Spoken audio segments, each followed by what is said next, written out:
Selamat berjumpa lagi kawan-kawan, para pemburu kisah. Malam ini bertemu kembali kita dalam My Story Zone. Jangan lupa siapkan headset, siapkan kopi. Tapi kalau ke belakang jangan pernah pergi sendiri. Oke, nantikan cerita kami. Assalamualaikum warahmatullahi wabarakatuh. Halo sobat pemburu kisah, kita berjumpa lagi di My Story Zone. Seperti biasa, malam hari ini saya dan Kang Surya sudah siap untuk berbagi sebuah kisah untuk sobat pemburu kisah. Semoga kisah ini bisa menghibur dan sobat pemburu kisah bisa memetik hikmah dari cerita-cerita yang kita sampaikan. Nah, Kang Surya, bagaimana kabarnya hari ini, Kang? Kabar baik, Pak Jack.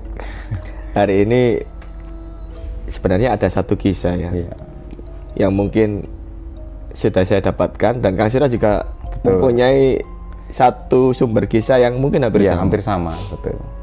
Dan ini juga apa ya, menyangkut sebuah urban legend di daerah tertentu. Iya. Urban legend itu namanya tetean. Hantu tetean. Iya, tetean. Memedi tetean. Nah, ini kalau di Jawa Timur ya, terutama di daerah Pasuruan ini sudah banyak yang tahu kalau orang-orang dulu. Nah, ini ada kisah yang saya dapatkan. Ini dari, sebut saja namanya Bu Yanti ya. Bu Yanti ini kisahnya nggak begitu lama sih, Kang. Masih baru-baru ini. Jadi kita ingatkan beberapa waktu yang kemarin, ini lagi musim mainan anak-anak lato-lato itu kan? Iya, betul. Nah, itu sudah cukup ramai itu Pak Jack ya. Cukup populer, sempat ngehits dan jadi istilahnya kegiatan sehari-hari nggak pernah lepas dari suara lato-lato itu. Nah, ini kisahnya Bu Yanti ini mengisahkan mengenai musimnya, maraknya permainan lato-lato di kampungnya. Iya. Termasuk anaknya Bu Yanti ini. Bu Yanti ini mempunyai anak ini 2 cowok. Ya mungkin namanya juga anak ya. Anak umur 7 tahun dan yang satunya umur 9 tahun. Namanya anak segitu memang lagi bandel-bandelnya ya. Jadi istilahnya jadi kalau bermain itu nggak ingat waktu ya. Nggak ingat waktu. Nah, sebelumnya karena memang musim lato-lato, akhirnya anaknya Bu Yanti ini minta dibelikan lato-lato biar sama seperti teman-temannya. Dan alhasil di kampung itu akhirnya ramai sekali suara lato-lato setiap hari, baik itu siang, sore, ataupun sampai larut malam. Nggak kenal waktu. Dan ini juga saya juga menyaksikan sendiri sih, Kang. Kalau untuk soal permainan itu, di kampung saya juga sama sih sebenarnya. Nah, ini kebetulan suatu malam ini Bu Yanti mendengar ada suara lato-lato dimainkan. Sontak Bu Yanti ini berpikir, ini jangan-jangan anak-anak ini, atau mungkin salah satu di antara 2 anaknya ya. Iya. Jadi anggapannya Bu Yanti ini adalah anaknya yang sedang bermain lato-lato, karena Bu Yanti pada saat itu mendengar suara ya seperti semacam tatapan 2 benda keras seperti lato-lato itu, benturan itu di salah satu gang atau apa ya, lorong di sebelah rumahnya, di mana setiap hari anaknya selalu bermain di sana. Ini udah jam 11 malam. Bu Yanti kebetulan pada saat itu kan memang tidurnya terpisah sama anaknya. Anaknya 2 ini tidur sendiri, Bu Yanti juga tidur sendiri karena Bu Yanti memang sibuk di pasar, Kang. Bekerjanya di pasar. Nah, otomatis ketika jam 11 Bu Yanti ini harus bangun kan? Harus bangun untuk segera pergi ke pasar. Nah, di saat dia bangun, dia mendengar suara lato-lato itu. Loh, kok ada di dekat kamar anaknya? Jadi lorong di mana ini ada jendela kamar anaknya. Loh, apa jangan-jangan anak-anak ini bermain lato-lato, ini belum tidur. Bu Yanti sempat memperingatkan, le wis bengi, ojo duliran nae. Iya. Nah, suara itu diam. Pikirannya Bu Yanti, oh anak-anak beneran gitu, ya. Tapi setelah itu beberapa saat kemudian suara itu muncul lagi dan berkeliling di pekarangan rumahnya. Nah, karena Bu Yanti ini sudah jengkel ya, karena mungkin anaknya ini nggak bisa dinasehatin, akhirnya Bu Yanti ini keluar melihat ke sekeliling, barangkali anaknya ini bermain lato-lato di luar. Ternyata tidak ada sama sekali kan. Dan betapa kagetnya Bu Yanti ini ketika mendapati kedua anaknya ini tidur pulas di kamarnya. Nah, akhirnya Bu Yanti ini ingat kalau dulu di zamannya dia masih kecil, ini ada urban legend atau apa ya istilahnya itu, cerita Memedi Tetean yang dulu pernah ada di kampungnya. Iya, dan ciri-cirinya sama persis seperti itu tadi. Iya. Nah, ini ada hubungannya juga dengan cerita yang Kang Surya dapatkan ini. Gimana Kang Surya, monggo dikisahkan. Jadi ini sebenarnya kisah dari itu Pak Jack, saudara sepupu saya sendiri. Waktu itu kan ya istilahnya kalau kita anak-anak ya di akhir tahun 80-an, tahun 90-an awal itu kan kalau mungkin di teman-teman ya ini yang sekitaran Pasuruan, Sidoarjo, mungkin Probolinggo, Mojokerto mungkin ya, itu kan ada kayak mainan anak-anak itu Pak Jack. Jadi mainan anak-anak itu bentuknya itu kayak seperti ada yang bentuknya apa, kayu panjang yang ujungnya diberi roda 2, terus ada karetnya yang dipelintir dan ada alat pemukul kayak dari bambu kecil gitu. Di bawahnya lagi dikasih kayak semacam tutupnya kaleng atau mungkin ya apa kayak seng yang mana itu, potongan seng yang mana dia itu kalau didorong gitu pakai roda itu pemukulnya yang dikasih karet itu akan mukul-mukul jadi klidik jadi kelitikan ya. Lah itu biasanya bentuknya di atasnya itu ada dikasih kayak kupu-kupu, dikasih kayak ayam jago, bentuknya macam-macam, ada yang juga mobil-mobilan. Ya mainnya sederhana saja sih kita dulu itu. Kita dorong sambil lari-lari bunyi klidik. Dan itu kalau lagi musim, lagi ada yang jual itu ya rame gitu. Lah saya itu punya saudara sepupu, dia itu memang sering kalau ada mainan baik itu apa yoyo atau apa itu dia mesti beli, termasuk mainan seperti itu dia itu juga beli. Ya kalau dulu kan memang permainan anak-anak zaman dulu itu musiman kan? Musiman, ada trennya. Ada trennya. Musimnya yoyo ya yoyo semua, musimnya itu tadi itu semua. Jadi waktu itu lagi musim, lah saudara sepupu saya ini dia itu tinggal sama nenek saya. Jadi dia itu tinggal di rumah induk sama nenek saya.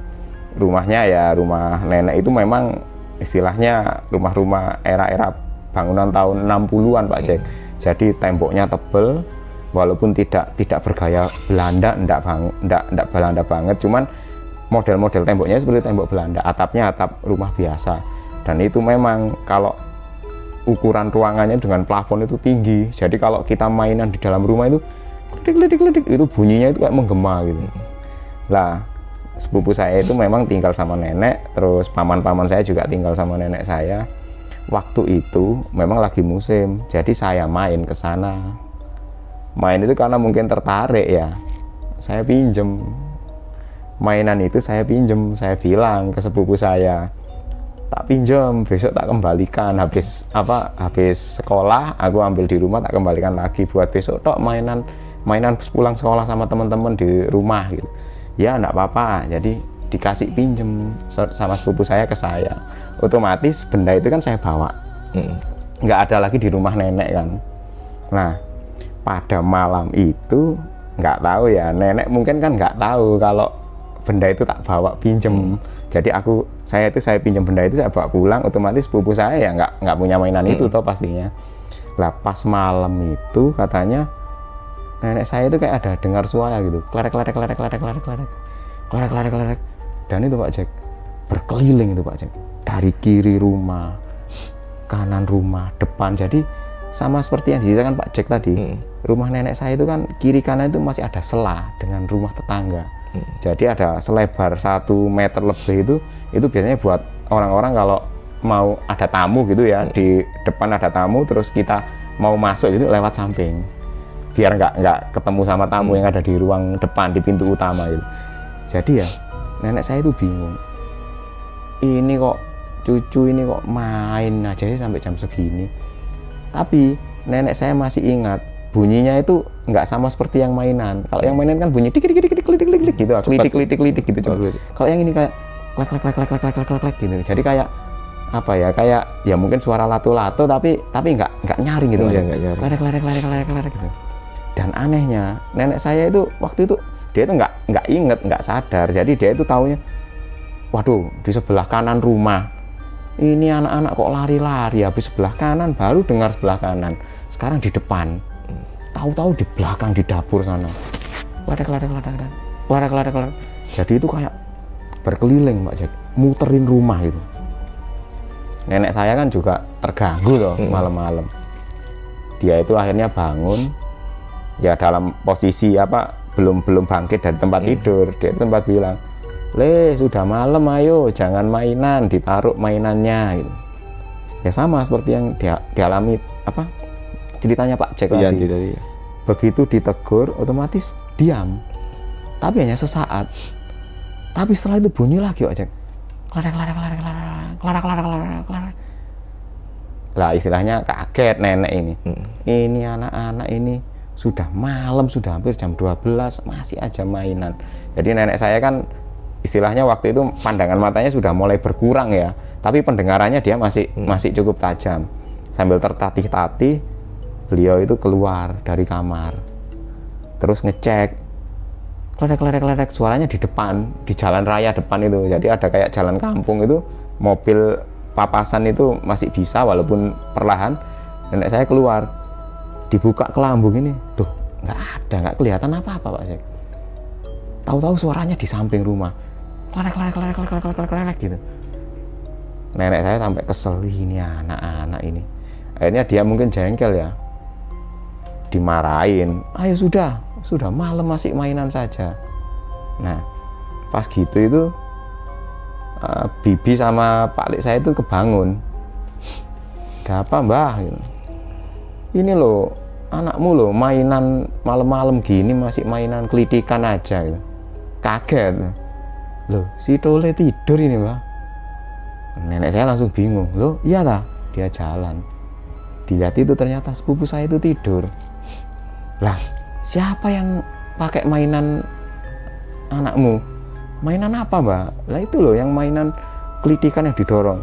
Loh kan dipinjam sama cucunya Mbak satunya. Loh saya pinjam maksudnya. Loh mainannya nggak ada.